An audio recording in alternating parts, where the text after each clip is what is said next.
பொதுமக்கள் கண்முன்பாகவே ஜீவசமாதி அடைந்த ஸ்ரீ மதுரை சுவாமி ஜீவசமாதி மடாலயத்திற்கு வந்து வழிபட்டால் குழந்தை பாக்கியம் கிடைப்பதோடு திருமண தடை உள்ளவர்களுக்கு உடனே திருமணம் நடக்கும் என்கின்றனர் மதுரை சுவாமி சித்தரின் பக்தர்கள்.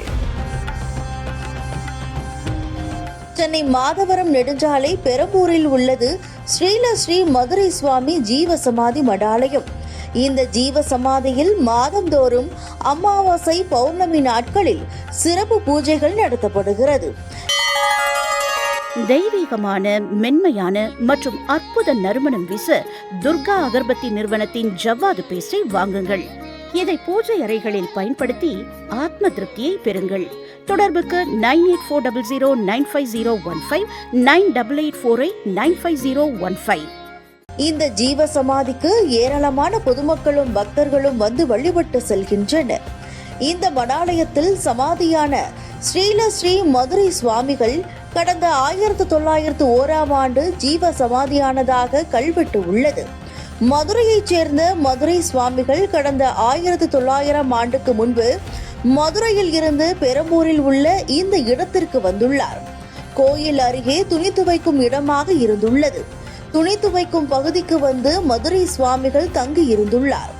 இவரை பார்த்து அப்பகுதி மக்களும் துணி துவைப்பவர்களும் பயந்து விரட்டி உள்ளனர். தான் இப்பகுதியில் ஜீவ சமாதியாகவே வந்துள்ளேன், என்னால் உங்களுக்கு எந்த பிரச்சனையும் ஏற்படாது, நான் இங்கேயே தங்கிக் கொள்ள அனுமதிக்க வேண்டும் என மதுரை சுவாமிகள் கேட்டுள்ளார். பொதுமக்களும் சுவாமியின் வேண்டுகோளை ஏற்றுக்கொண்டு தங்க அனுமதித்தனர். இதுன்னா இது ஏரிக்கிறப்பா, இதில் எல்லாம் துணி துவைக்க வருவாங்க. அவர் மதுரையிலேருந்து வந்தவர். இங்கே ஏப்பா இருக்கிறான்னா, நான் இங்கே தான் ஜீவ சமாதி ஆவேன் ஆனாரா. எப்போ ஆவேனா சொல்ல முடியாது, இது நேரம் குறிப்பிட்ட நேரத்தில் தான் வரா. சரின்னு இது மேலே போய் ஏந்திரம் வாங்கின்னு இங்கே சாப்பிட்டு இங்கே பத்துப்பாரா.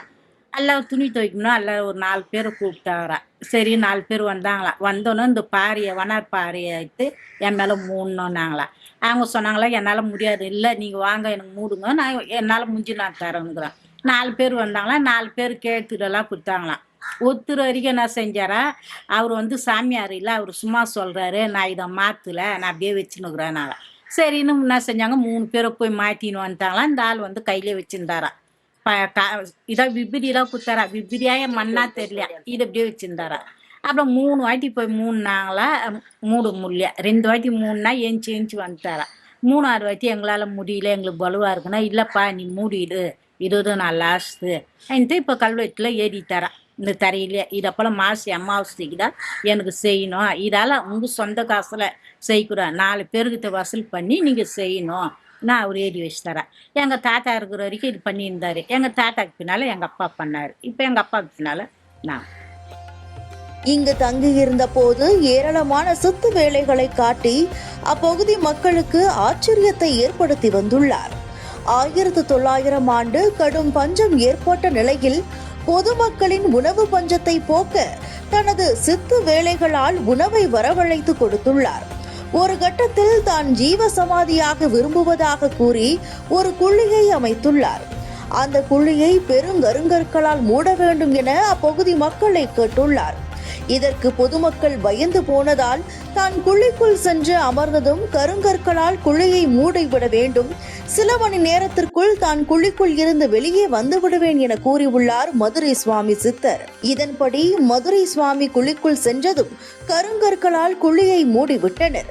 சில மணி நேரம் ஆகியும் வெளியே வராததால் பயந்து போய் கற்களை அகற்றி பார்த்த போது குழிக்குள் மதுரை சுவாமிகள் இல்லை.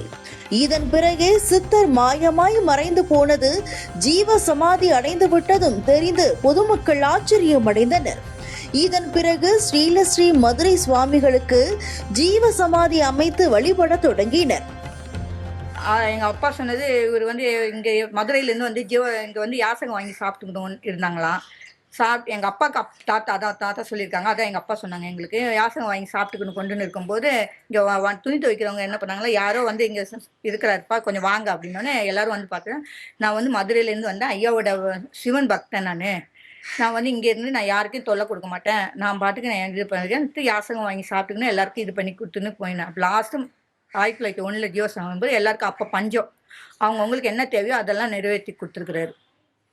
கொடுத்தோன்னே இது பண்ணிட்டு அதிலிருந்து அப்படியே இதாக இருக்கு. அவ்வளோ பெரிய பெரிய கோயில். அதுக்கப்புறம் இப்போ சின்னதாகிடுச்சு கோயில். இது 50 வருஷம் நான் எனக்கு கல்யாணம் ஆக சொல்ல ஒரு கல்யாணம் ஆக சொல்ல ஒரு 25 வயசு 20 வயசு இருக்கும் எனக்கு கல்யாணம் ஆக சொல்ல. அப்போ வந்து அது வரைக்கும் இருந்தது கோயில். அந்த கோயில் இஞ்சி அந்த அரச மரம் சமாதி ஜீவ சமாதி எல்லாமே இருந்தது. இப்போ எல்லாமே போயிடுச்சு. ஜீவ சமாதி மட்டும் இருக்குது. அந்த இது மட்டும் இருக்குது. இவர் வந்து எல்லாமே கல்யாணம் ஆகுதுங்களுக்கு கல்யாணம் ஆகுது, உடம்பு நல்லா இல்லாதவங்களுக்கு உடம்பு நல்லா ஆகுது, யார் யார் என்னென்ன பேராத்திக்கிறாங்களோ அதெல்லாம் மொத்தமே நல்லா ஆகுது. உடம்பு சரியில்லாத போனாலும் கல்யாணம் ஆகலையானாலும் அவங்களுக்கு குழந்த பிறக்கலனாலும் எல்லாமே நல்லா ஆகுது. பிறகுது குழந்தெல்லாம் பிறகுது, நல்லா இருக்கிறாங்க எல்லாமே. இந்த ஜீவ சமாதியை பராமரித்து வரும் அனிதா என்பவர் கூறும்போது, பௌர்ணமி அமாவாசை போன்ற நாட்களில் சித்தரின் சமாதியில் சிறப்பு பூஜைகள் நடத்தப்பட்டு வருகிறது. இங்கு வந்து சித்தரை வழிபடும் பக்தர்களுக்கு குழந்தை பாக்கியம் இல்லாவிட்டால் குழந்தை பாக்கியம் கண்டிப்பாக கிட்டும். இதே போல பல்வேறு தோஷங்களால் திருமணம் தடைபட்டாலும் இங்கு வந்து வழிபட்டதும் திருமணம் கூடிவிடும். ஆண்டுதோறும் மாசி மாதம் அமாவாசை நாட்களில் குரு பூஜை நடத்தப்பட்டு வருகிறது. இவரது சமாதியில் வழிபட்டால் கண்டிப்பாக நல்லதே நடக்கும். இவர் சிறந்த சிவன் பக்தராவர். இந்த இடத்திற்கு வந்து வழிபட்டால் நினைத்தது நடக்கும் என்றார். சித்தர்களில் ஜீவ சமாதி அடைந்தவர்கள் ஒரு சிலரே. அதில் ஸ்ரீலஸ்ரீ மதுரை சுவாமிகளும் ஒருவர். இவரை போன்ற சித்தர்களின் அருமை பலருக்கும் தெரியாமல் உள்ளது. பல்வேறு சித்து வேலைகளை செய்த இவரது சக்தி அளப்பரியது என்கின்றனர் இந்த மடாலயத்திற்கு வந்து செல்லும் பக்தர்கள்.